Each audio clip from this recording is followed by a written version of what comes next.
If anybody wishes to address the board, there's forms in the back to fill out, and if you'll hand them to one of these two gentlemen at this end of the podium. And if anybody has one of these on you, please turn it to silent so we don't have phones ringing in the middle of the meeting. And with that, I will call the roll. Our district attorney, Tony Piers, is present. Supervisor Tinkle is present. Supervisor Banks is present. Supervisor Feinberg is present. Supervisor Guy is present. Supervisor Flaherty is present. Our district manager, Chris Shoemaker, is present. And our financial advisor from Infomark, Stephen Bloom, is present. Is that better? Finance director, yes. The Grand Financial Poobah. Financial poobah, yeah, that's right. He likes that. Do we have people signed up to speak? Yes. We have 3 people here today signed up, and just as housekeeping, I'll remind the board and audience members, please speak in the mic, because if you aren't speaking into the mic, the recording equipment won't pick you up, and then you are not included in the meeting notes. So that'll help transcribe the notes and make sure they're accurate. Richard Locha? Yes. Up Lakeland Circle. Yes. And back to talk about bocce courts. Good afternoon, ladies and gentlemen. I'm here again, and we'd like to know what's happening with the bocce courts that were proposed, I guess, 2 years ago. I'd like to know what's happening. Are we going to have them? Are we not going to have them? And if so, where? And I'll answer that quickly. I'm working right now on an application to the county to use impact fees, and we are actually looking at putting them over at the fun park. Okay. Adjacent to the basketball courts, or they're going to end up going at the pool. But we did get the quotes for the courts from a contractor, and we have that pricing. Okay. And we will put that application into the county in December. Oh, all right. Well, And I'll send you a copy of it. I got the So winter off then. We're making some progress with that Excellent. with the dog park. I appreciate it. Thank you very much for your time. You all have a good afternoon. Could we have your name, please? Richard Macchia, Macchia. Chris, how long is it going to take for the permit? Well, the permit isn't the big issue. We put in the application to the county, and then Thank they you. put it on the agenda, but at that point, it's a reimbursement. We have to expend the funds, and they put it in, and we'll bring it back to the board, but there's 2 good places to put it, either up at the pool or where the fun park is. The timing to when construction can start earliest? 1st of February. Okay. Chris, the county indicated they're going to require a separate agreement like we had in the past for the use of the funds or not? That I don't know. We were just putting the application in, then it Okay. goes to their board to approve it. Okay. So, Chris, you have to submit a request to use the impact fees? Yes. So you got to get approval regardless of? Right. Okay. And there's approximately $275,000 in that account right now. What's the budget for this? The courts are about $8,000 a piece, and then you have structures they put at the end and benches with covers over at the end, so about $10,000 all in with subsurface grading. Can we do it reimbursed? Go ahead and do it? Oh, yeah. And then get reimbursed? We don't have to wait for them to approve it? Okay. Good. I'll bring you an update at the next meeting, but we've gotten quotes from 2 contractors. And Chris, when you bring that back, will you just have a recommendation, have staff recommendation on the location while you're choosing or recommending one location over another? And right now, we're looking real close over the fun park because the volleyball court's basically unused over there. So it's a surface there that could be used. And also the basketball court needs some significant work on resurfacing. And that may be also a better location for it, but we'll have 2 options. Okay. There's no lighting there, though, is there? No. Madam Chair, if I can ask Chris one more question, Chris. I can recall the amount, you indicated the estimated amount to construct the bocce court. About 10,000 all in, Oh. site work, Okay. Way under the threshold. structures, benches at the end. It's Yeah. way under any threshold. And that's For what? one court? Competitive court. solicitation. Save time. Next. Next speaker is Joe McCulca, Stony Brook. Like to talk about roundabouts. Joe wants one? Where were you last meeting? Not here. Joe McCulca, Stony Brook at Gateway. I chair the Stony Brook Gateway Advisory Committee. And I do have another issue there, but I'll start with the roundabout. I heard about the potential cost of the piping and I guess drainage issues at that site. And this is, if I'm correct, specifically Commerce and Gateway. This is not the same problem at Gateway and Griffin. It is the same problem? It'll be Worse the at same or Griffin. more. Worse at Griffin. Why don't we go with traffic lights?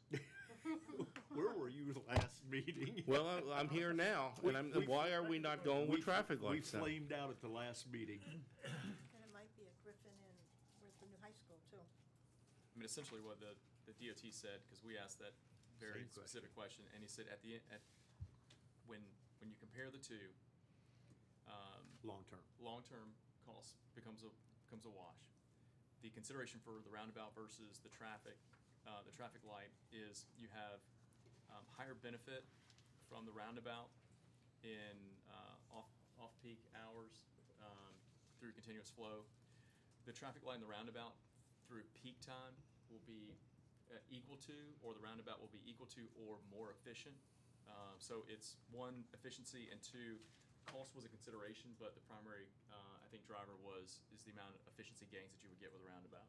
Let me just say one thing. Have anybody in this group ever tried to cross Gateway Boulevard? Mm-hmm. Yeah. A lot of times.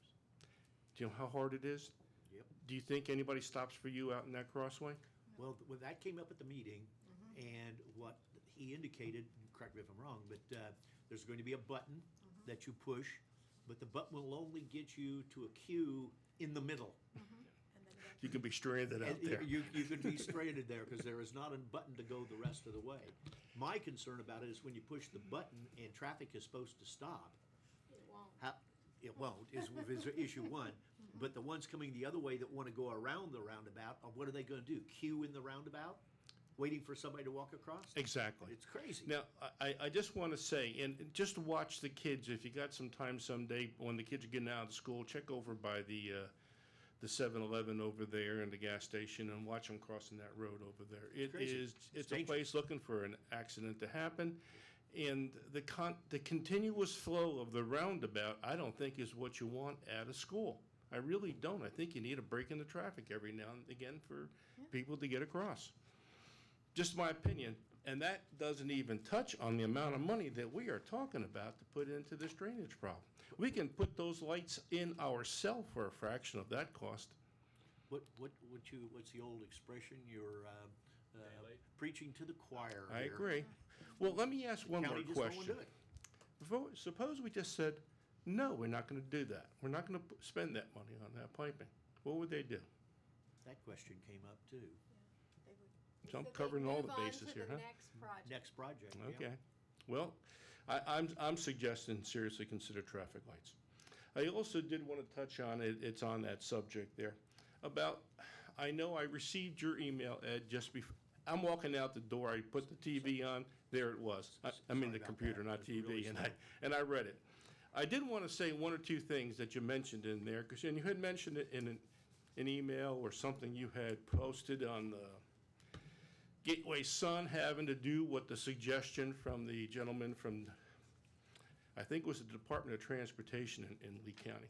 Yeah, I talked to that gentleman. Okay, well, and as far as a vote, a vote, we did that in 13. And it was signed and approved in 14 when we rewrote our documents. It's done. We already have an agreement with Lee County Sheriff's Office to come in and write tickets. They don't like to do that, I'll be honest with you. That's why we were discussing the potential for towing. Not my first choice. But, and there was one other issue you brought up there. I know, Well, the issue that we have right now, as I've looked into it, is that you can enter into an agreement with the county to do the enforcement, but the agreement, as I understand it, was with the HOA and not the CDD, which makes it questionable. That's what I was told. I believe you're right, and I can't remember if we ever did address that.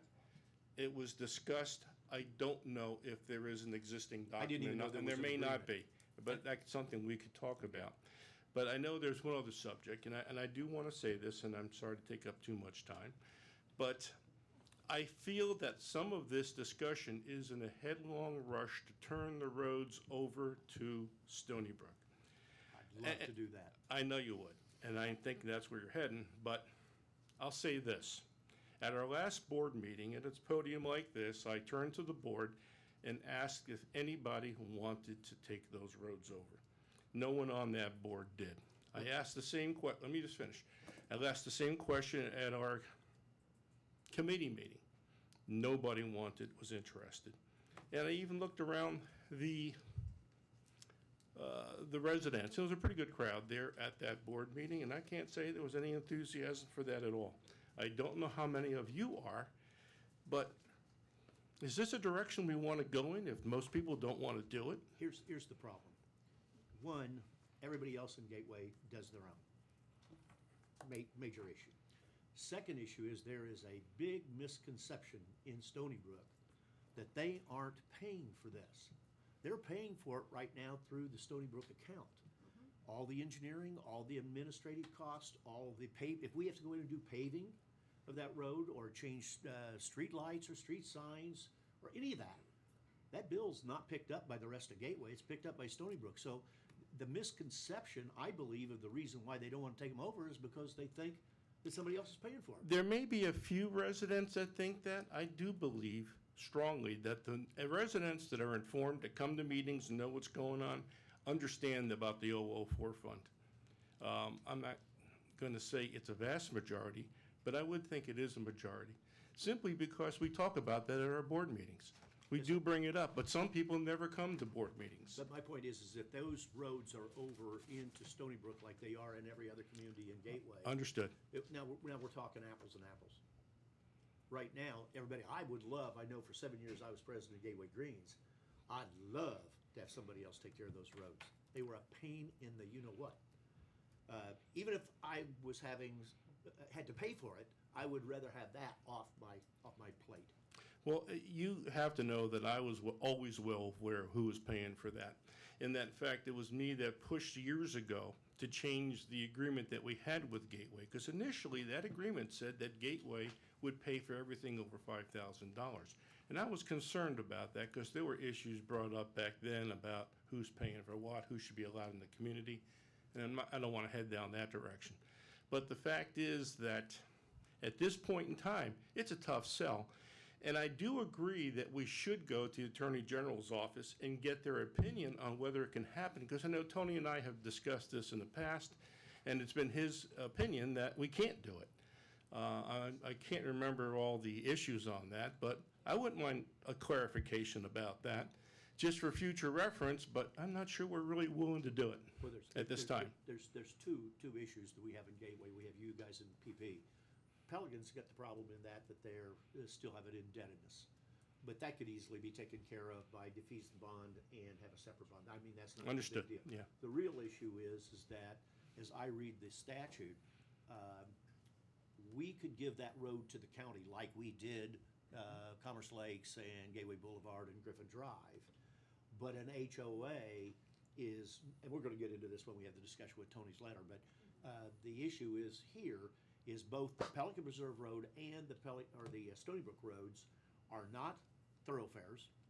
They are behind gates, and they are in a gated community, and they do not serve the general public. So all of those things, I think, with somebody in the AG's office would say, wait a minute, if this was a road that was for public use, that'd be a different story. And they're not. I agree that most times this issue has come up with CDDs and municipalities and counties going after them because the roads should have been through roads, and these are not. I agree with that. All right, anybody have any questions on what we talked about? All right, thank you. Thanks, Joe. Again, I wished you would have been here 2 weeks ago. I don't think that would have changed I don't their think it would mind. it would have just been one more person on our side. And last on the list, Flavia Walsh, Magnolia Lakes, swale, PUD, and permit updates. Yeah, an extra half hour on the treadmill, thanks, I appreciate the hell out of it. See, Kenny's was 54 miles. I'm impressed. All right, actually, I'll give you this first.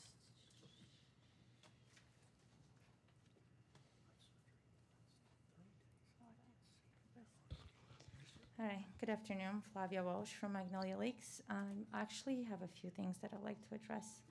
I wasn't sure if we had any updates on the 2 permit applications for that wetland.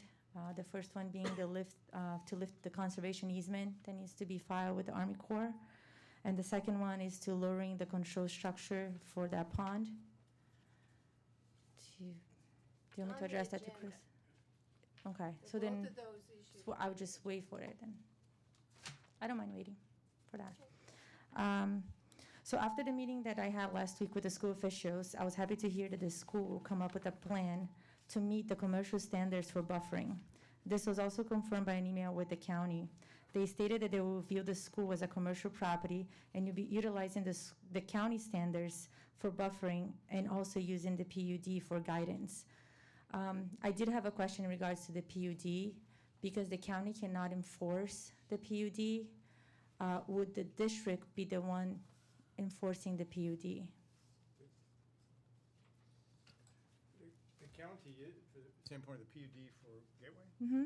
the county is the enforcement body for the PUD. That's the zoning document, not the district. Well, she did send me an email saying both things, that she would, because I asked her, I said, well, when you're looking at the standards and the plan that they're gonna come up, Johnson, are you going to look at the county standards or the CDD standards because they're quite different? And her response was, I'll be looking at the county standards because we can enforce that. We'll be looking at the PUD as a guidance, but she didn't mention that she'll be able to enforce that. Yeah, again, the district is like any other citizen, Mhm. or person, has the ability to ask the county to enforce its codes, including the planned unit development, the PUD. That's all we can do, is ask code enforcement and the county That'll be to next. enforce it. No, I mean, Yeah.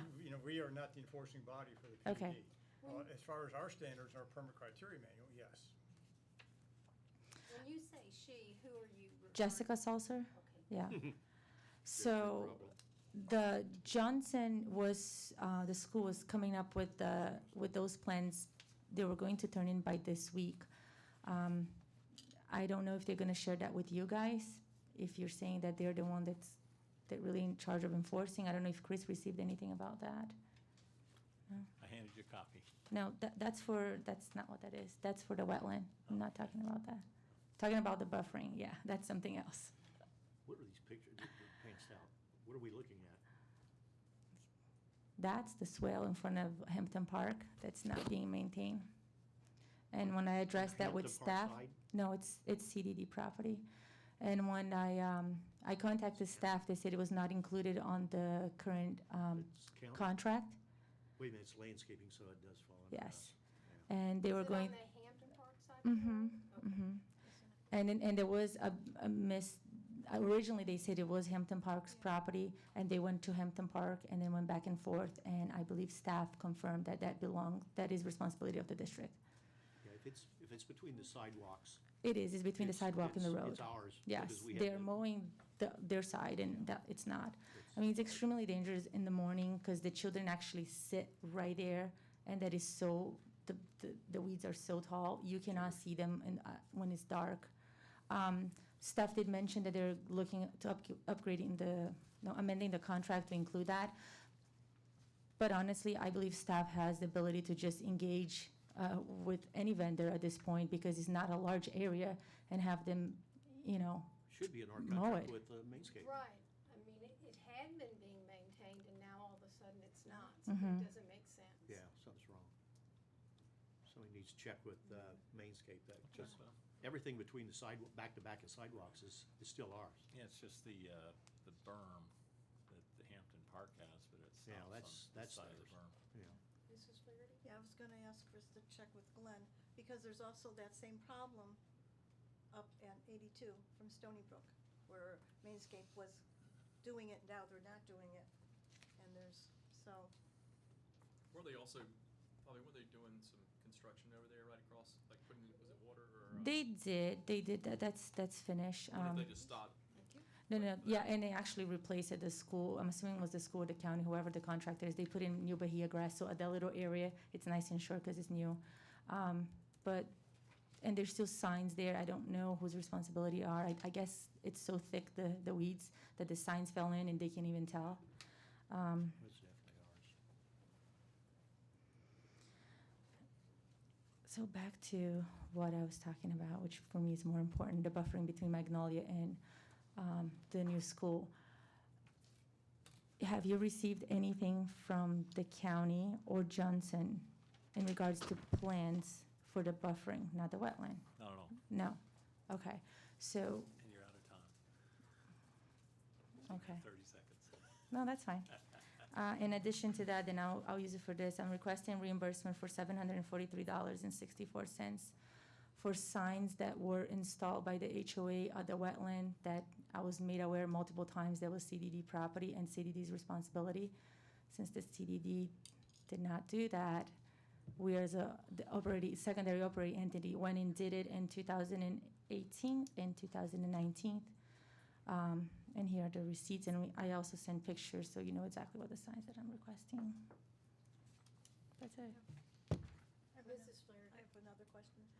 Chris, have you contacted the school board for the buffer? No. Oh, are you going to contact them? I thought that was what was said, that we were going to contact them for some.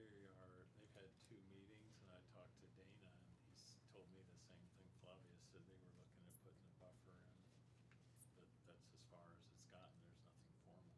Is there any way he could find out what kind of buffer and when this buffer would be put in so that it would be? I don't think they've gotten that far yet, I'm just designing. Well, Are you talking about Dana with Johnson? Yeah. Yeah, I talked to him 2 days ago. and there seems to be a lot of different pieces of information that are going around.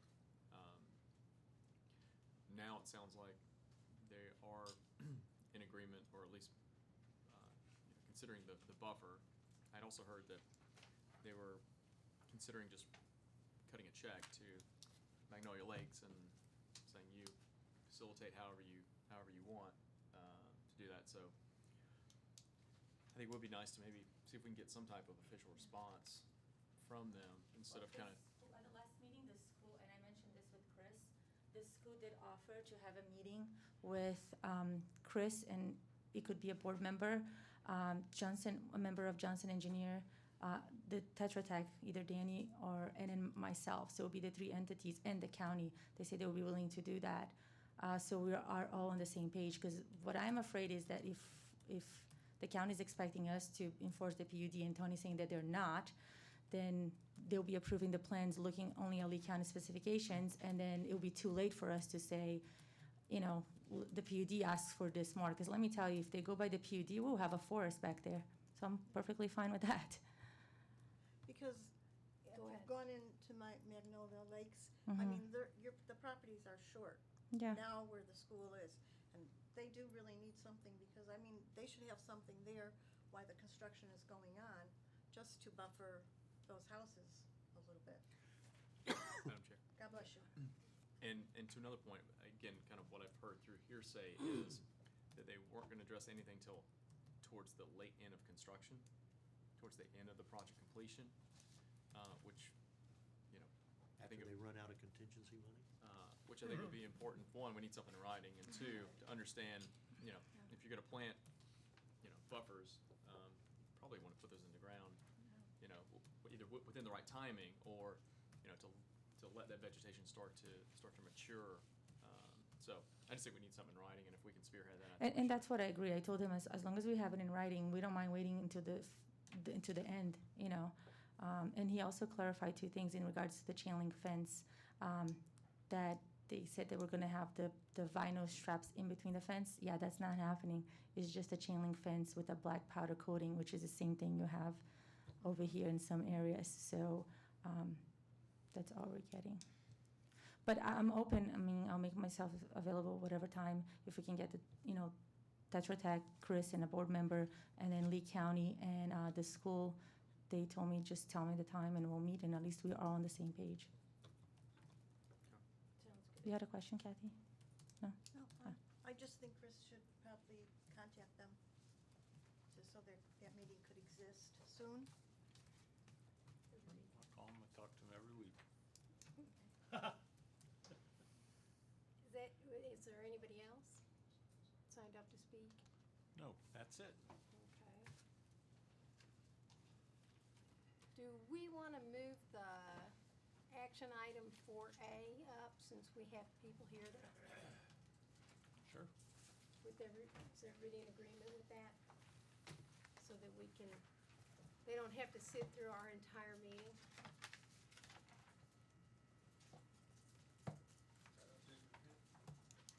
Do you need to vote on that, or did you get consensus? I believe I got consensus, but Yep. That's fine. You have things so we can move it? I didn't get. Okay. Just let me know and I'll move it for you. Okay. That does, should well. I know what they said. I've read theirs. There's 4 of them. Which one is it? This one? I don't know, I haven't used it.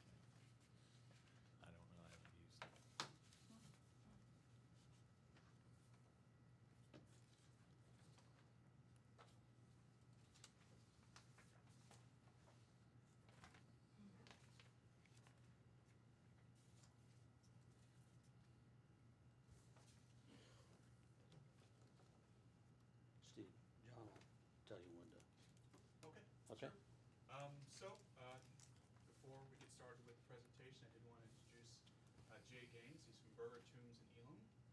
Obviously, he's here to present the 2019 audit. 18. I'm sorry, 18, well, ahead of myself.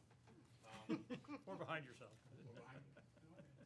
So anyways, I'll turn it over to Jay. Just let me know when. Good afternoon, I'm Jay Gaines. I'm the Audit Director for Burger Tombs, Elam, Gaines, and Frank.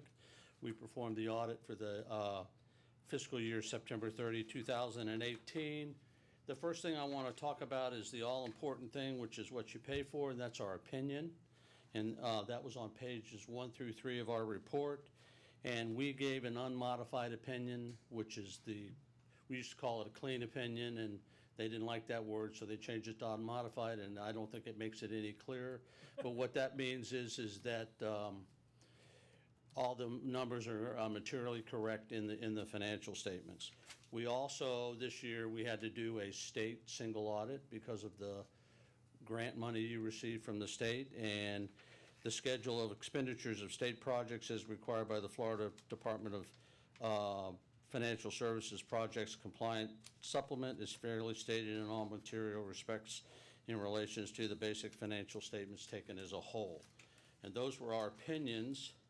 Now we're going to turn to page 11 of the audit report, but this is our statement of net position.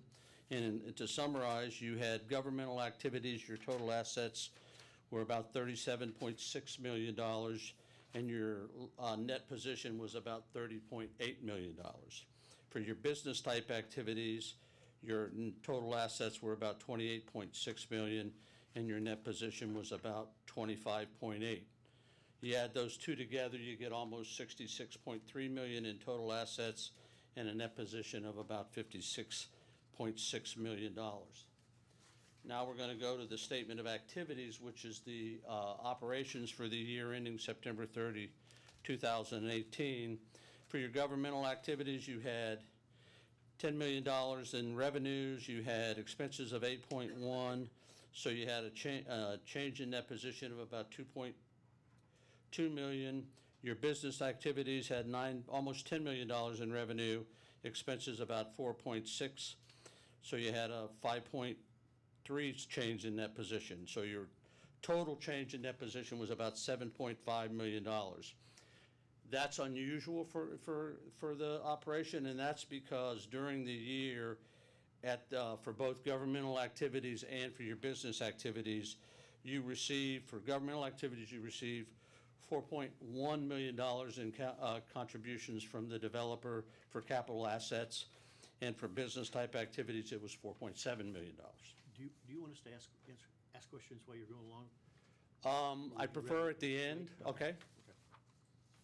Now we're gonna go to the fund level, which is how you operate on a day-to-day basis. And your, total assets at the fund level were about 8.9 million, and your total liabilities were about 2.2, leaving you a fund balance of about 6.7. Your revenues were 6.3. Your expenditures at the fund level were $11 million. So your, and your other sources totaled 3.4. So you had a negative change in fund balance of about $777,000. And the difference is the $4.1 million of capital contributions for governmental activities was only recognized at the government-wide level because it didn't affect the current resource. Then we're pleased to report this year that when we look at your budget versus actual statements, all the funds that you required to report had your budget exceeded your actual expenditures. And so that was a positive thing. Last year we had one fund that the budget was less than the actual expenditures. Now we're going to talk about the water and sewer fund. It's the same as the business type activities, so 28.8 million, about 3 million in liabilities, and net position about 25.8. Your operating revenues were 5.1. Your operating expenses were about 4.5, leaving you an operating income of about 600,000. And then we add the capital contributions of 4.7, so your change in that position was about 5.3. And then you have one debt that is being treated as a debt with no governmental liability, and that's the 2007 bonds. And so that activity is recorded in an agency fund, and you had total assets and liabilities of about $239,000 for that fund. Now we're going to talk about our compliance and management letters. We are pleased to report that in our compliance and internal control report, we had no findings.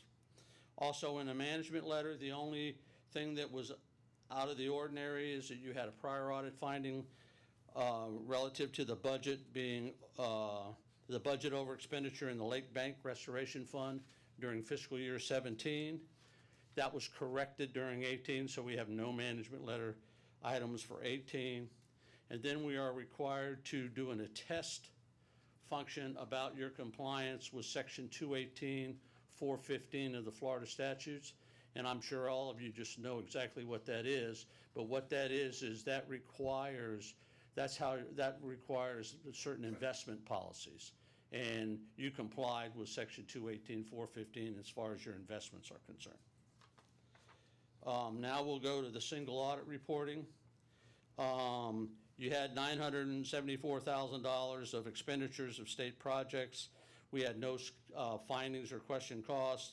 And our compliance letter, you complied with all the guidelines for the state project. And I don't know if you've seen it yet, but we do it's called a SAS 114 letter. I actually call it the Enron letter. And it's because when the audit failure that occurred with Enron, the board of directors at that point said that the auditors had never talked to them. And so they were see no evil, speak no evil, hear no evil about the audit failure. And so our profession is very reactionary. And so now we are required to submit a letter to the board every year when we do an audit that has certain required disclosures about management's responsibilities, whether there were any changes in accounting policies, whether there were any disagreement about changes in accounting policies, whether we had any difficulties in dealing with management. And, you know, there were, the answer to that, we had none of that.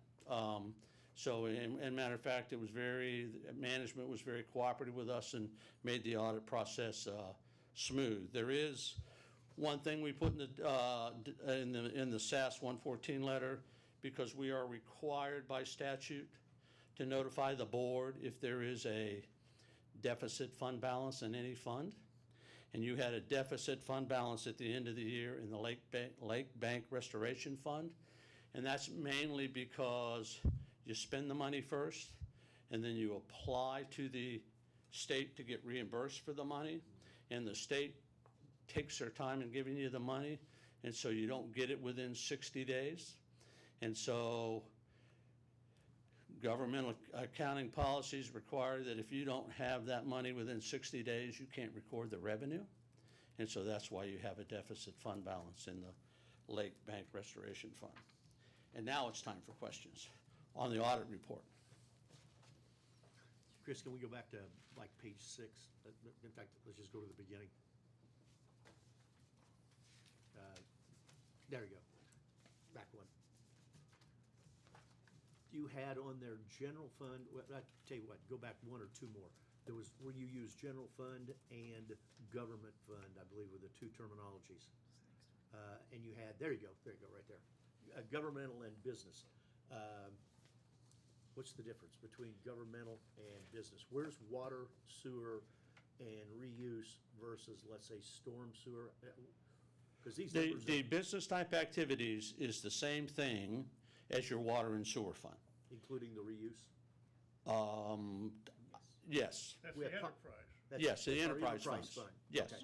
The governmental activities are your general fund, your debt service funds, your special revenue funds, and if you have them, capital projects funds. Because you had something on assets, and I did a study of that, must've been 5, 6, 7 years ago. And I was well over $50 million in assets in the water, sewer, and reuse funds. And I was wondering where as I recall, your numbers was like 28 or 30 million, something like that, which seemed to be awful low. Wondered where the numbers came from. Yeah, there you go. Business type activities, assets 28 million. Again, if that's our water, sewer, and irrigation, what do you call it, enterprise fund items, that number. Well, that number way first thing I want to tell you is that when you look at your capital assets, it says 20.9 million dollars. That's a depreciated value. Okay. So your gross assets are going to be larger than that, and then you've got accumulated depreciation. And then the second one is if business type activities are enterprise, what on earth is in that governmental? The only thing that we have in the governmental account, to me, would be the stormwater system, It would be other infrastructure improvements. such as 37 million. I can't even. Well, it's only fathom what that would 30 be. million of capital assets. Your current assets are 6.8. That's going to be cash, accounts receivable, Yeah, prepaid expenses. I'm talking purely under governmental activities, assets, 37,649,000. I know, and I was telling you that included in that 37 million is almost $7 million of current assets, which are like cash, accounts receivable, prepaid expenses, those kind of assets. But my question is that general fund related items? Not just general fund, that's all governmental funds. So that would be all the special revenue funds, all the debt service funds. Water and sewer? No, the water and sewer is Well, over in business type activities. See, that's where I'm having a real problem. Our business type, Roads? Roads are in the capital assets in the 30 million. Yeah. Roads, so for example, when this place was originally started, you had to move a lot of earth, and that's called land improvements. That's in that number. all I know is that our majority of capital assets, depreciated or otherwise, are in our water, sewer, and reuse accounts. I mean, that's where our big bucks are at. The only thing that we have in non-enterprise fund is our stormwater system. And that's nowhere near that kind of number. Is there a breakdown or a spreadsheet? Yes, That it's on- that shows how these numbers are calculated? If you go back to the audit report, Okay. on page 40 of the audit report, is a schedule of fixed assets for the governmental activities. You have $6 million in land and improvements. You have $2.3 million in building and improvements. You have infrastructure of almost $40 million. And then you have equipment of $626 to $626,000. And then you have accumulated depreciation on that totals about $21.3 million. Stephen, have you looked at all this? Yes. Okay, you, Yeah. 2.3 million in building seems just hiring a kite Well, for here. the summary schedule gets included in the audit. We've got a more detailed schedule that I can send out. Okay. We can take a look at it. I don't wanna get into all that Make today. It's just, adjustments, yeah. when I saw those numbers the first time, I thought, something just doesn't make sense here because the numbers for, I understand the enterprise. That's our bread and butter. That's where our big assets are at. Outside of that, the only thing we got is this building, the land, and the storm sewers. That's it. We don't own anything else. We don't own anything. Roads, no, the only roads we have is like 5 roads. Pelican Reserve, a lot of roads. Oh, that's right, we got Pelican Reserve and Stony Brook roads in there. Okay. And that's in governmental. That could be, okay. It's those, it's the 2 subdivision roads. That's gotta be it. Okay. That's all I had. Any questions? Mr. Guy? Nothing. Mrs. Flaherty? No. And I didn't have anything either, so you're, please. Okay, well, I've got continue. one more thing I want to talk about. Certainly. We also The did. check. No, we also did a methodology report, an Yes. attestation report on the Yes. assessment methodology. We had several findings. The first finding was that the Hampton Park includes parcels that are subject to the Series 2007 debt assessment. However, insufficient documentation was provided to determine if a parcel that was selected for testing should have been assessed the 2007 debt assessment.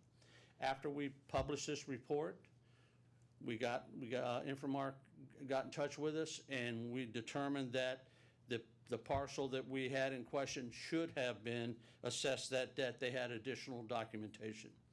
We also had that there were 52 parcels within Hampton Park that were subject to the Series 2007 debt assessments, and they were assessed at $281.11 per EAU rather than the $348.04 per EAU that's the standard assessment.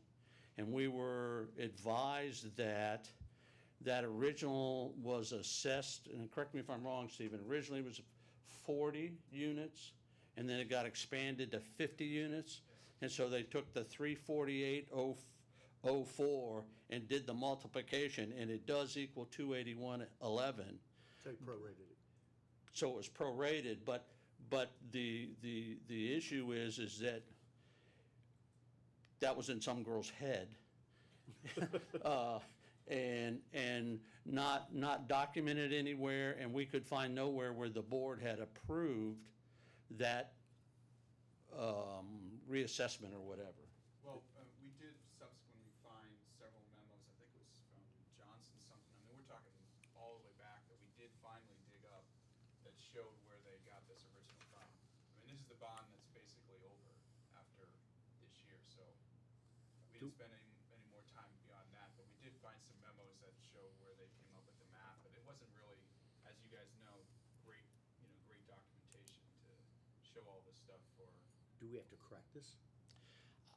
I don't know if there's a need to correct it. I think that I might memorialize it somehow, where that the board recognizes that this proration occurred and agreed with it. Although I understand from Stephen that you're in the process of a new methodology anyhow, and it may just take care of itself with that. Well, again, it wouldn't cover this one. Yeah, it This wouldn't cover bond this. it's got one more payment on Okay. it in May. It's already been assessed, and the assessment is not even a full assessment, it's like a partial, like $40,000, so. Okay. I mean, Well- Madam Chair, what I would suggest is, I don't know if I got a copy of the audit that day, I guess they were handed out. And in the agenda.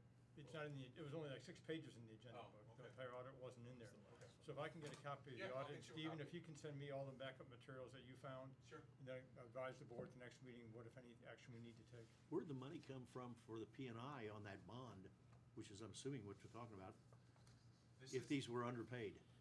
No, they weren't underpaid. They No. It just came from a different source. No, I They didn't were even say distributed. that. I said that the normal EAU was $348. Right. And then somebody, because the original EAU assessment included 40 units Okay, in so this. that's what, okay. So then it's they iterated around. prorated it so that at the end, Okay. the total remained the same.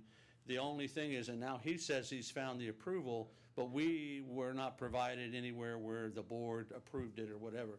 So it may just be a matter, Tony, of him sending you the memos and saying, here's where In it's the audience, I approved. can look at it. And then you say, no big deal. I can advise the board. Right.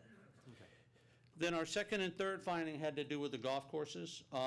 Information provided and obtained from various sources was not sufficient to determine if the EAUs used for the club at Gateway and WCI Communities LLC Pelican Preserve Golf Club parcels are appropriate. Based on the information available, it appears the calculations used to determine the total EAU for each golf course parcel is different.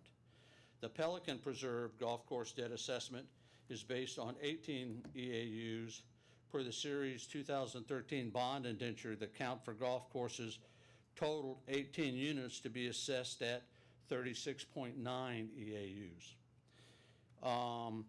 At the club at Gateway appears to be based on total acres per the property appraiser, and the WCI Communities LLC Pelican Preserve appears to be based on primarily on the total acres less the conservation area.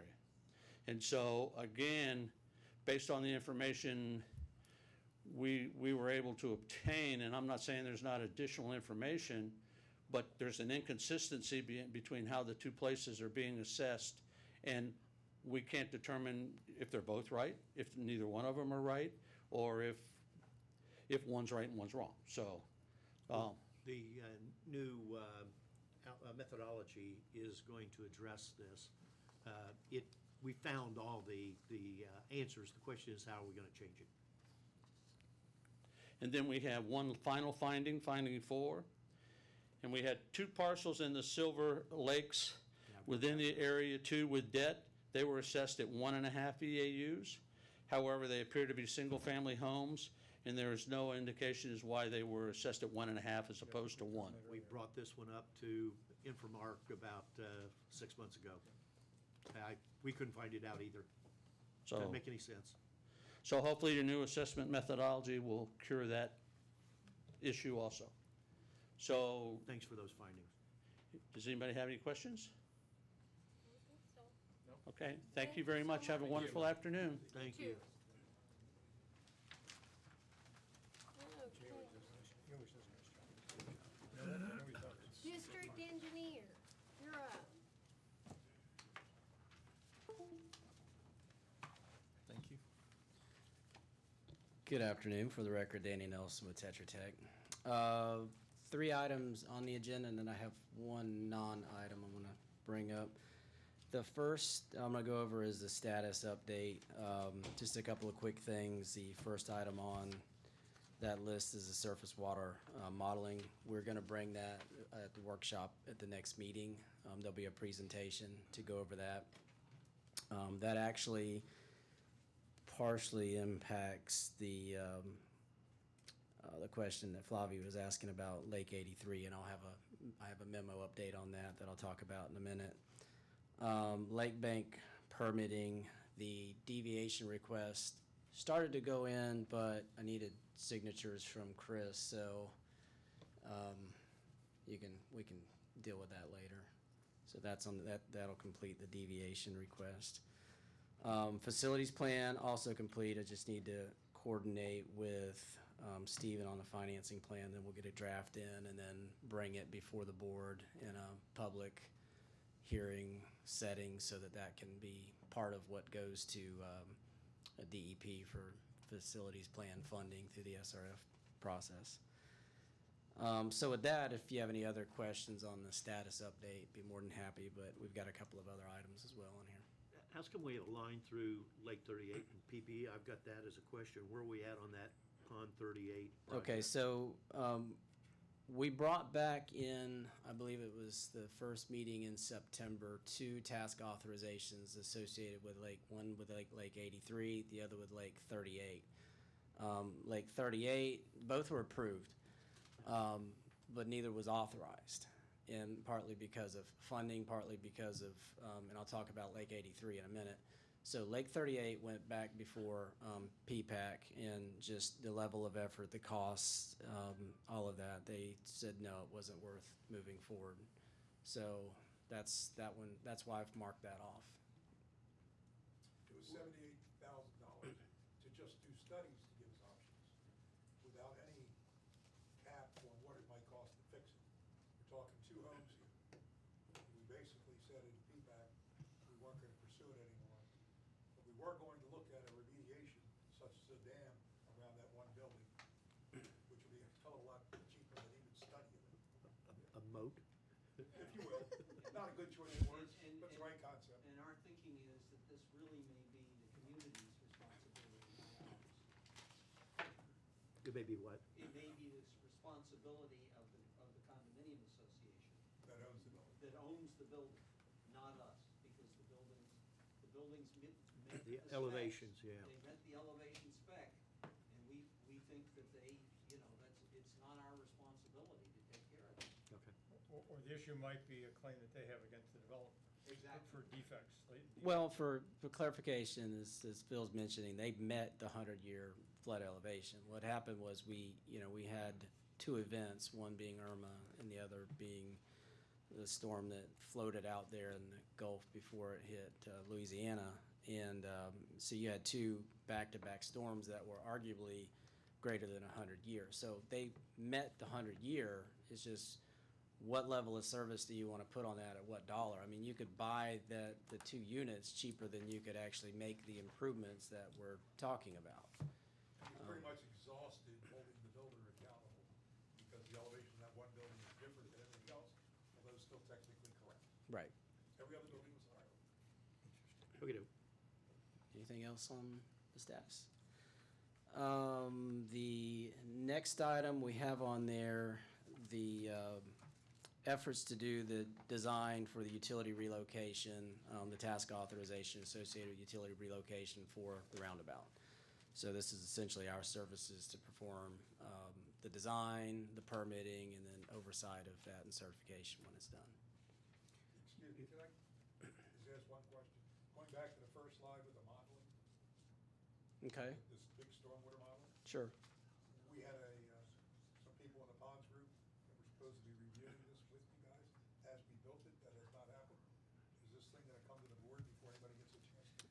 This is a draft, and we can certainly go over that, with you. We can meet whenever. I mean, this, Okay, we've been trying to do that since it was announced. We were gonna do it, and I would just like to see it before it comes here. sure, Okay, take care of it out of here, but thank you. sure. Have we had enough storm events to? No, that's why I said it's kind of fruitless, but That's what I was afraid of. we can meet. The, Utility relocation, we'll go back to that. Okay, so utility relocation. So this is the scope of services to perform our side. I believe at the last meeting, the county gave their position where they're at, what they're moving forward with. And I was out in meetings much of today, but Alex Slavy with the county sent over their schedule, and I believe they're looking in the January timeframe to be complete and start to go to the bidding process in the late winter, early spring. you're proposing to do this relocation concurrent with what they're moving in and doing site work, or? Well, trying what to I'm. figure out how this is gonna be done. 'cause Okay, this good, is yeah, good question. a So I'm mess. proposing this be what they call a JPA, Joint Project Agreement, that you would essentially, we would perform the design, we would perform the permitting, but rather than you getting in there and dealing with their right-of-way and then coming back and starting the road construction and damaging your utilities, you just put all of that work as under their contract. So you would need to enter into agreement with the county. And I talked to Alex, and he said that's also how they would prefer to go. I think you would be at liability, you would be at risk of liability if you did it outside of that. No, it's not worth it, no way. Can I ask Danny a question? Sure. Danny, did Lee County indicate when John Ferdima might be sending me documents?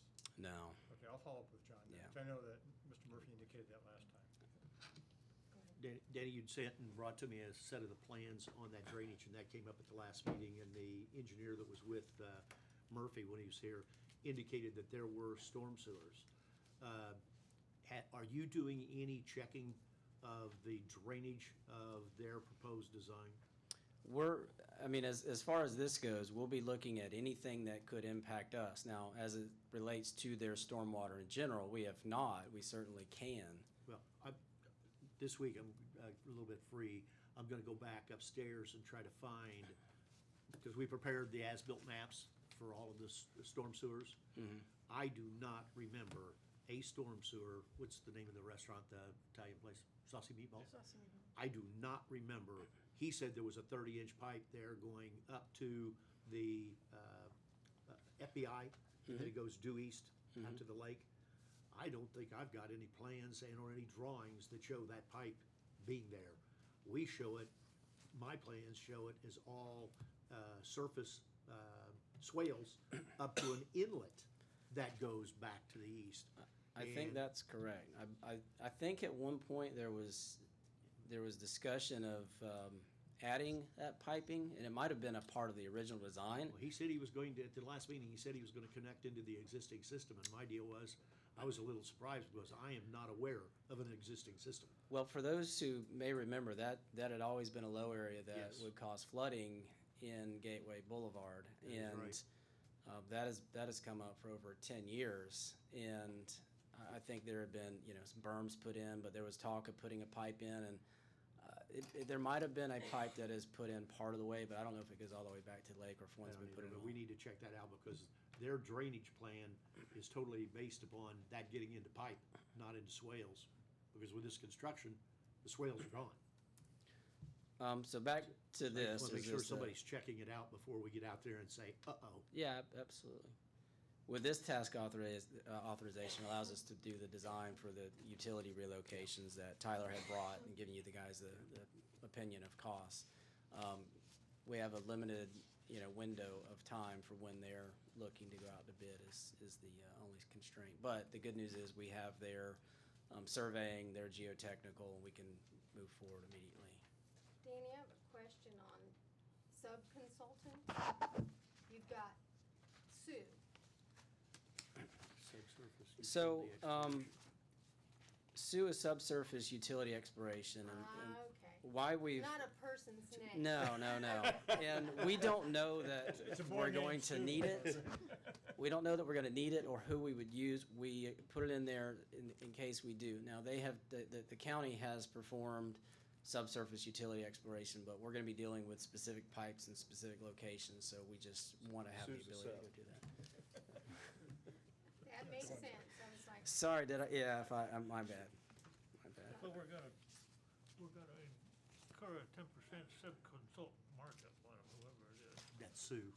On Sue. okay, so I know you're looking for a Motion to approve motion that. to approve this. Kathleen has a question. Oh, go ahead. This amount was not in the, amount that was brought forward at last meeting. I thought the design, the bid and the permitting were all in that amount that we had, approved at the last meeting. I don't know what was, I don't have what Tyler had presented in the I think past. Tyler just had a construction Just a cost. construction. It's just a Okay. construction. Let's see it. Yeah, it didn't have any engineering fees with Yeah. it. Right, so that's Just just wanna make the, sure. right. Motion to approve the utility relocation work associated with, this is just Commerce Lakes Drive, Yes. for Commerce Lakes Gateway Boulevard roundabout. I'll second that because I still have more questions. Okay, we have a motion and a second. Go ahead, Mrs. Flaherty. Okay, on addenda page 10, you're going to get the permitting. Do you have a date when that, you're gonna go out and get those? Or an estimate? So we have some time frame? Well, I'll tell you, we have on page A7, I don't know what page that is on your agenda, the time that we have in here for permitting. Now, I'll answer that by saying the plan is to get the documents completed for bidding consistent with the county. I don't think permitting will be done at the point that the county bids it, and I've expressed that to the county. I think the biggest challenge permitting is gonna be permitting with Lee County, just because it's time consuming. That said, that won't impact our ability to complete the design or their ability to bid the project out, because once they release it for bid, it's got to be on the street for 30 days. Then there's the award period and all of that. So we've discussed that with them. But to answer your question, we do have an estimated time in there for the permitting process as well as the construction phase. And that's just really dependent on when, how quickly the county will get to approving those. Our plan will be to submit those applications as soon as possible, as soon as we have a design that's ready to be permitted within the 60-day design period. Okay, so that, it is going to be within those 60 days that you're going to, As far as submittal of it, and then we're at the mercy of the I just the want to make county. sure that, Yes, ma'am. that we don't have another change order to extend it. Well, I try to put ample time in there for that. Some things, sometimes things don't go as planned, and sometimes things are beyond your control. So I tried to put enough ample time in there to deal with Yeah, that. because we've been getting a lot of change orders to Right. extend time, so I'm just trying to Understood. have some, Understood. thank you. That was it, that's it? Mr. Guy? Thank you, Madam Chairman. Almost never, in my experience, have I seen such a high-handed operation as Lee County putting this roundabout on us without any prior advertisement. And to add insult to injury, they expect us to pay for these so-called improvements. And to make it even worse, when I asked them why they didn't pay for these improvements, they said, we don't have it in our budget. Well, we don't have it in our budget either. And I am, if I could be furious, I'd be furious. But I'm gonna vote against this. And it's nothing personal, Danny, I hope you understand, but I just think that It's business. the only way that Understood? the only way that I can get my point across is with a negative vote on this. Understood. Understood. Anyone else? Anything for Danny? Okay, we have a motion on the table. All in favor? Aye. Aye. Any opposed? No. 4-1. I was hoping we weren't all just gonna, What's that? we weren't all Don't gonna say just no. follow Chalk- behind you. chalk and our heels. Just for the, just to stick it to the man, we're gonna have, vote nay. Well, I think we talked to everybody we could talk to, including our local representative on the county commission who's not interested in having anything but a roundabout, so. Yep. it is I what it think your is. options are to do it or nothing gets done. As they've said, they'll Right. move on to the next project, And and not doing anything is really not an option. Not unfortunately. with that school going in. Here we go. So the third item on there is, it was an update of Lake 83 and the wetland that Flavia was talking about earlier, CA 32. So this just kind of gives a little bit of the history and the background and then a status. So just real quickly for the audience, and then Chris probably has something that he can add on recent development on 32 as well. So when the school decided to move forward with the development of that parcel, CA 32 is connected to it's part of a larger wetland. The majority of that, all but a half an acre, is on the school site property. As part of the development of the school site, the school will be or the school district will be filling in, in fact, I think they already have, their wetland. As part of their permitting process, they've mitigated for that. And we were under the impression too that they've mitigated for CA 32. It's basically a functionless conservation area or wetland with their larger wetland that's connected to it being filled in. So we met with the Water Management District a couple of months back, and it essentially led to what their direction was to submit an application to remove that. At that point, my memory was they said it had been mitigated for already, so it was kind of more of a formality. They did say, however, that any mitigation regardless of how small or large, goes before the governing board, and they have no guarantee they could make their recommendation to allow it to be filled in, but no guarantee as to what the governing board would do. So now I'll move quickly to 83, and then I'll come back to that. So 83, one of the other items is Lake 83 has a control that's 1 foot higher than the control of what it flows into, and also 1 foot higher than what the schools is. So we asked the school, or the water management district, if we could, they would allow consideration to lower that. They had said yes, they wanted to see some documentation, some modeling would have to be done, et cetera, et cetera. So we developed a scope, presented that to the board approved it, and it included both of those items. It's not been authorized, partly because there's no funding, but also partly because we are, the model that we'll bring back before you next week will be the basis to allow us. We still got to do site-specific modeling, but that'll be the basis for that. In addition, they had asked us to set a staff gauge so that we could monitor what was happening during the rainy season. Unfortunately, we didn't really have a rainy season. The staff gauge is set, but it hasn't really, been beneficial. So now the status update, as part of the school's efforts, they inadvertently cleared and damaged and filled in, or whatever we want to call it, our conservation CA 32. So Chris actually asked me to extract that component of the permitting out and to submit a separate authorization, which we did, and I believe the contractor who's kind of leading the charge on the school side wanted to go a different route. They've since had a meeting with the water management district that Chris was at, and I don't know if you want to go into detail of that at this point, or. Sure, if you want to, quite quickly, the wetland is a dead issue. There'll be no further monitoring required for it. We won't have to maintain it. It was treated as a secondary impact to the school's work on their permit. However, they have no intention of releasing the conservation easement on that property.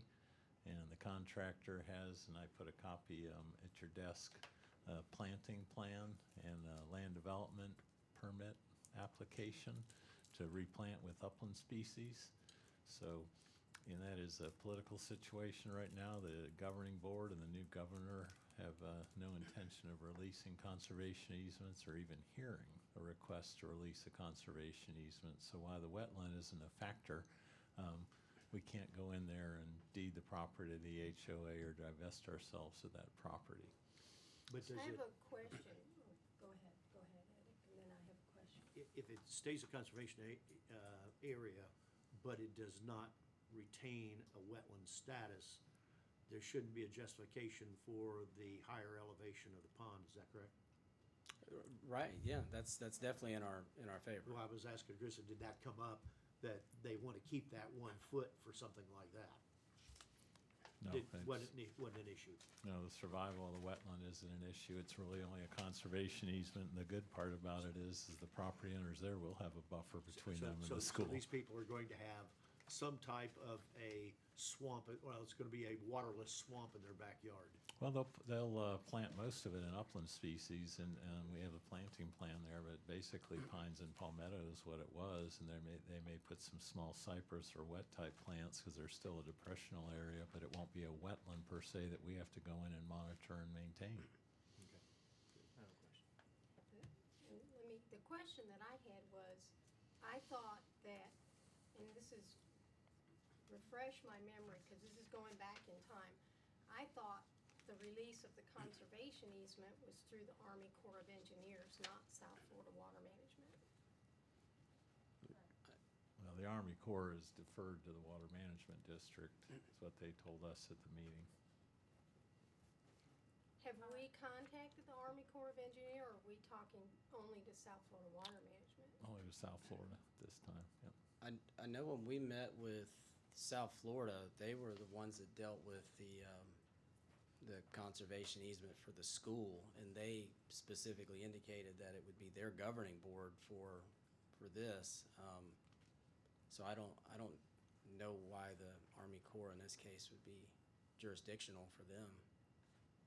I thought that was where we started with all this, is that we had to get permission from the Army Corps of Engineers when it way back when Yeah, we so it's started the half-half. whole thing. So the meeting that we had with Southwest Florida Management District, with Danny was attending and Chris, they did mention to us that they will be the one making the decision. However, when I had the last meeting at the school, in the last two meetings, Scott and Dana stated that Southwest Florida Management District is the one that is responsible for looking and approving the restoration for the wetlands, but it is not the one that's going to be approving the lifting of the conservation easement. Years back, that's how they did, but now with the new board, they kind of separated that part of the entities, and that is the sole responsibility of the Army Corps of Engineer. And what really, really bothers me is that we are saying that it's not gonna happen for something that we haven't applied for it. So I believe that the board, all of us, should formally spend the $100, the $200, whatever is the application, and formally get a no, but we're not even trying. I mean, they have told us so many things, so many different things, and how easy and how not it was going to be, and it's changing every single time we have a meeting. Because I thought going way back in time, it was the Army Corps of Engineer that had to release the conservation easement in the beginning. Didn't we have contact with the Army Corps of Engineer? I thought we did. And Margaret, I think the issue with Army Corps was the site itself, the school site. Okay. That's I think that's where some of the impact was the school site. But there's I an could be email wrong, that that's my recollection. there is an email that came from Dana to Chris, and I was CC on it, and it's specifically saying that they will leave that part to the Army Corps engineers. So why would Johnson even mention that to Chris? So I know it was brought up now multiple times, and I mean, we have it in writing. And if it's not Southwest Florida Management District, it's the one that's gonna make the decision, and if it's the Army Corps, trust me, if we send an application to Army Corps and they say defer this to Southwest Florida, then fine, go that way. But that is not what I'm being told. But the conservation easement is not in favor of Army Corps. The conservation easement is in favor of South Florida. My understanding. Did we get the issue resolved that the mitigation of our half acre was included with the school's deal? Yes, it was The a wetland. secondary impact with the school's ERP. So nobody's gonna come back after the fact to us and seek additional monies or relief No, on that half acre? The wetland does not exist anymore as far as the permitting side's concerned. It's only the conservation easement, and that's why on the replanting, it'll be upland species, but all it will be is a upland buffer, not a wetland, and there won't be any monitoring for a 5-year period like there typically is for that, nor any maintenance required. Here it says 2-year annual monitoring report submittals is in the Johnson Engineering. It's a 2-year, right? And so Right, and that's because it's upland habitat and it's limited. They'll go through 2 wet seasons. I guess my only concern is how to pin down the school board to ensure that if they don't do the monitoring, that South Florida does not come back after this district.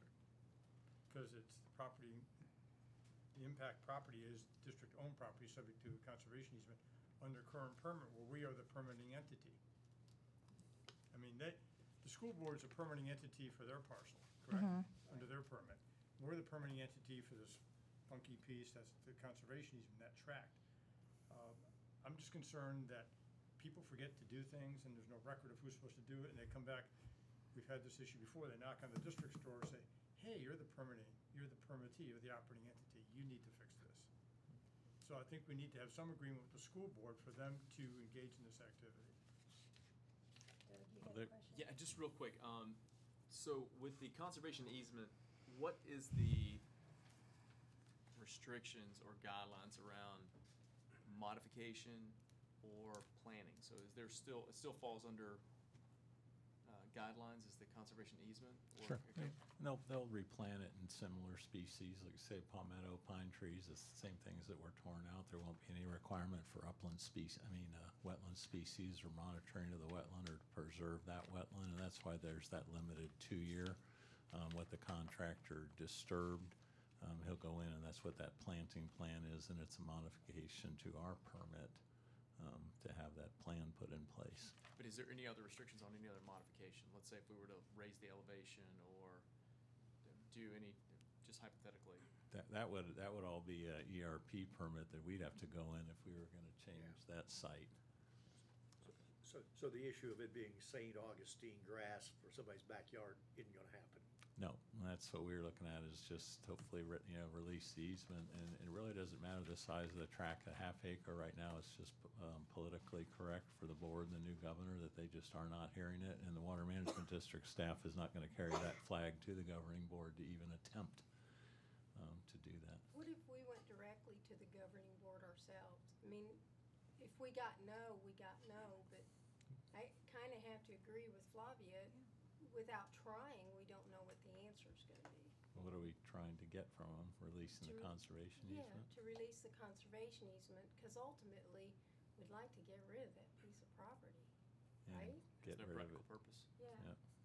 It's a nice buffer. Yeah, I guess the question is the cost-benefit analysis the board would need to engage in.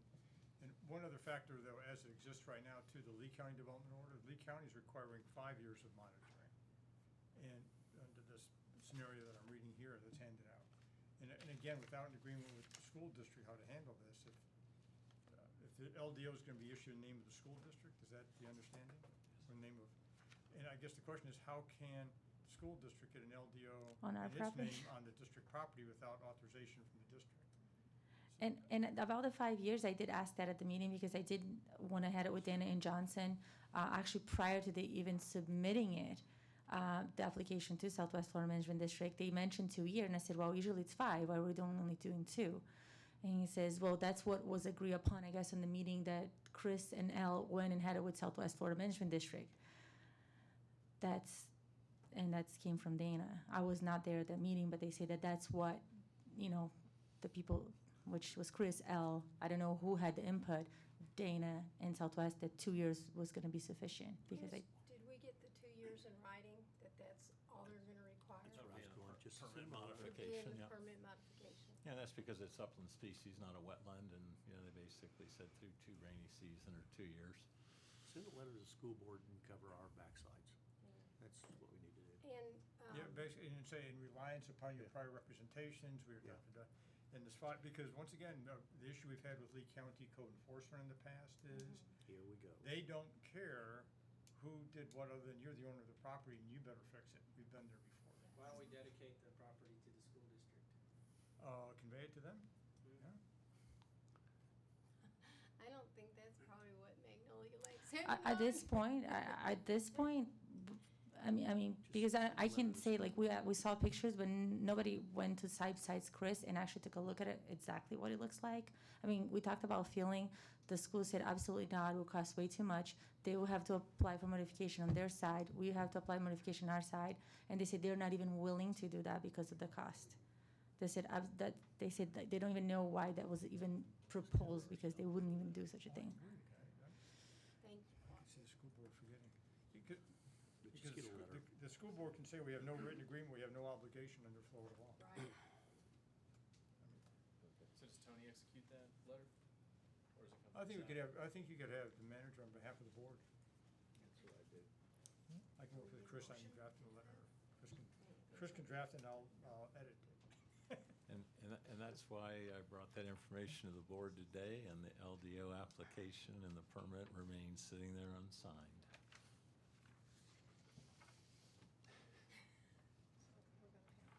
Okay. So this is another task authorization. That's just a backup. That was the task authorization that came before the board previously. That was just backup to that memo. Right now, there's nothing to do with that. After we presented the workshop on the modeling, then I think at that point, but I think there's still budget. There's nothing in the budget specifically for this, so that's on the lowering of the control. So I don't think today we're not looking for anything on that item. Plus, with the conservation easement being really removed from that discussion, that task authorization needs to be modified anyhow. So I don't think anything needs to be done at this point. And I just wanted, with the conservation easement, is there any reason why we just can't bypass South Florida Water Management staff and make a request directly to the Board of Governors, or, Oh, we could. Well, I mean, I don't know the how to- process would be in that we'd have to submit an application. Right. And we have to submit an application to the agency. following the normal processes, they're not gonna, the board, if we just send a letter to Chauncey Goss as chairman or the executive director, they're not gonna process it. They'll say, follow our permitting process. Because it's a modification to an existing permit to release that conservation. And once they deny it, we could appeal it to the governing board, but Yeah. the odds of that are less than good. Yeah, why are we going down that road? Mrs. Flaherty? You requested that Chris send a letter to whom? To the school board. To the school board. Okay. Thank you. So there's nothing more on that. Nothing more on that, and that's all the agenda items, but one item popped up this week, if I can indulge the board, and about a year ago, the fifth amended engineers report for infrastructure in Pelican Preserve came before the board, recommending one of 2 or 3 options that were available. One was to use the remaining funds, which I believe were just under $200,000, to you could do additional improvements associated with that work, aeration, et cetera, or you could have that refunded. The board's direction at the time was it needed to go to, PPAC needed to make a decision on exactly what they wanted to do. So Phil Measy had sent an email out last week, I believe, or this week even, asking the status of it, and I went back and did the research, and that's where it stood. On PPAC's side, or on Pelican Preserve side, they believe it's a closed issue, and they just need the board to move forward with. Nothing has been done with that, so I would say at this point, just simply refunding the dollars that are remaining. But that's where we're at. Nothing more has been done associated with infrastructure, and I believe that's kind of the direction that they're looking for. So just a housekeeping, close this thing out. What I would suggest is if the board wants to take that item up, we add it. Right, to the right now agenda it's and ask not, Any members of the yes. public, if they want to comment. Madam Chairman, something of this magnitude, I think we ought to have Needs it to be an writing in agenda front of item. us. I don't think we ought to That's do what it. I Just was was for gonna suggest. informational purposes, just letting you guys know because it popped up this week, and we'll bring it back. Bring that forward. And you're gonna bring back a corrected task authorization for Lake 83 for just the control structure? Yes. Is that right? Yes. I'll bring that back in a memo on closing out the engineer's report and that bond. With that, if you don't need me for anything else, I'm gonna I don't think so. Do we need him for anything else, Chris? look pretty boring, the rest of this The stuff. SRF, anything on that? No, that's He's all not involved in that straightforward. He's already SRF working on it. Okay. SRF application that's on the agenda, he's not involved in any of that, is he? It's already moving forward. It's just the formal application after the fact. The work's underway. Okay. Have a And- good evening, Danny. Thank you, guys. Thanks, Danny. District Council. Yes, ma'am, we have for the board's consideration a suggested, and it's just the questions to be asked in the Attorney General's opinion. It's not the AGO request because the contents will be determined upon what questions are asked. And there'll be a number of facts that are provided, some background, as well as the Attorney General also requests that when the opinion is requested, that the request include an opinion of the requesting entity as to what the actions would be.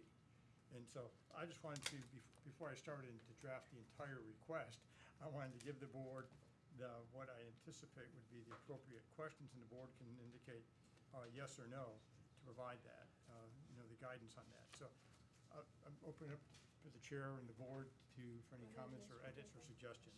Yeah, Tony, I had a couple of ideas. One, I think we need to make it perfectly clear to the Attorney General's office that these are not thoroughfares, that they are 2 gated communities, because I'm assuming that you're putting this into where it would be applicable to either Stony Brook or Pelican Preserve. Yeah, well, I would just say, It's an gate, issue. I would just say they have access control facilities on them. Yeah. And, without going into necessarily the weeds, but I can say, yes, if the board wishes, I can say that these are not through roads, they are subdivision roads, serving primarily, if that's what the board wishes. And it's going to the master, or the proposal is going to the Master Association. And can this be done by way of avoidance of a formal bidding procedure where we're looking at who's gonna put a bid in who wants these roads and have that liability? Yeah, the way it's structured, I left it wide open as to entity because it is a general question. You know, that's why it says to a property owners association, homeowners association, or condominium association, to cover all possible property type associations. As far as the issue with regards to the method of disposal, that's why you all utilized all those phrases, transfer, deed, convey, or otherwise dispose. Because the statute also, in dealing with 190 and some other statutes, talk about disposing of property. And so disposing can be deeding, conveyance, and that's why I left that sort of broad, Ed. And that's what the question is. First of all, can we do that? Second is, what findings must be made, like the predicate for it? And then, if they serve one residential community, and that's where, I think 3 can be sort of, if the board wishes to, can be referenced. They put the gates there, and as far as 4, if to only one master, that was to try to get around the issue about, hey, do we have to solicit proposals, or what's the process? Well, I think the other one is that to indicate, and again, this is for Gateway, is to indicate somewhere, maybe in your opening deal remarks here, that this is a community made up of 53, 57, whatever the latest number is, of communities, all of which the roads are done under the master HOA associations. And the only reason that these 2 are public was because of what? Bonding? Bond issues. Public bond issues that were done in a time where it was a market consideration. So in other words, explain to these people who's making this decision how we got in this position, because they probably are scratching their head, why in the hell did you do this in the first place? From my experience dealing with the Attorney General's opinions, They I don't don't. think that they would care. That's not relevant to their consideration. I mean, I just want to make sure they understand that this is the community is not this way in general. It's these 2 particular areas that have I this. think I could probably, That's irrelevant. yeah, what I can just say is generally that it's a 4,000 plus acre development consisting, and the district owns a number of roadways, primarily in 2 neighborhoods, and the rest of them are open to the public or privately owned. They just do a general statement like that. I think, based upon my experience with dealing with the Attorney General's request and seeing how they answer them, I think I can paint that picture well enough. I just want to make sure that they understand that these are not thoroughfares. They go nowhere. They're not advantageous to anybody else in the community for traffic other than the residents that live within the community. Yeah, I mean, I don't think that's relevant to the question, the consideration, because I know there are a number of subdivisions in both counties, Lee and Collier, where the roads go in and there's no connectivity to anything else. So, I mean, I will paint the picture, I think appropriately, of this is the community. We have these 2 roadway segments internal to subdivision, to have access control features, and here's our question. I think, When are we going to get this off?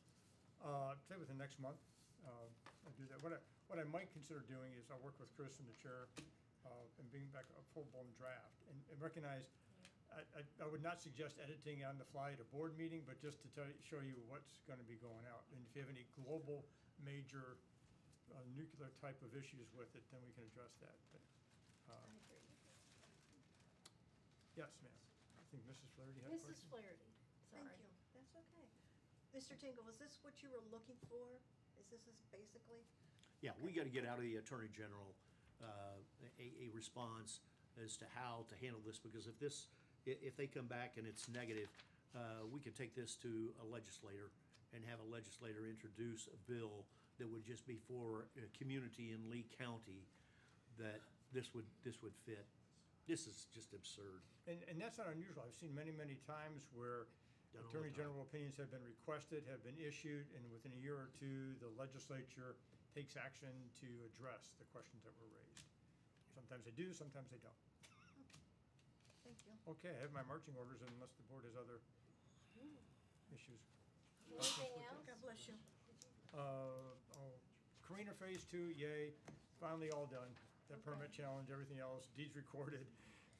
And so Bob already left. So now we're putting the push on for Charles Manor Previs for Lennar to pay the Carina Property Owners Association their legal fees of a couple $1,000. So that's, yes, sir. My favorite rights of ways, park in the 3 roads where we at with, have we gotten anything out of who's the attorney, Pavis. No. Nothing? Nothing more. Nothing more? We need to get a resolution of that. I'll bring it back FPL again. easement. I'll bring back the, well, the zoning verification letter, I'm working on that. As far as the 3 roads, I will bring back the, well, first of all, we'll meet again with the folks as to Commerce Lake Drive, the eastern part. In the other 2, bring back the request for begin the litigation to appoint a trustee for the dissolved corporations. And then you can specially assess those property owners. But the reason I'm worried about the FPL easement is because we've got some The effluent? assets that we want, yes, to put in there, and I don't wanna have to horse around with a easement on something that's gonna become ours to begin with. Understood. That's all I have. Chair requests a 5-minute break. You know anybody that wants this? Yeah, and what I'll do, I don't, I got I will, one, I I thought that was, RSVP'd. what's his name? I'll mention that just I so I'll put it in there. RSVP'd. And then I'll, the methods of disposal, I may need to expand on that. I'm not about- gonna go, and I just thought. Yeah, see, I All left you're it, doing- see, I left all it you're kind of, doing is just turning this thing over to a master. be more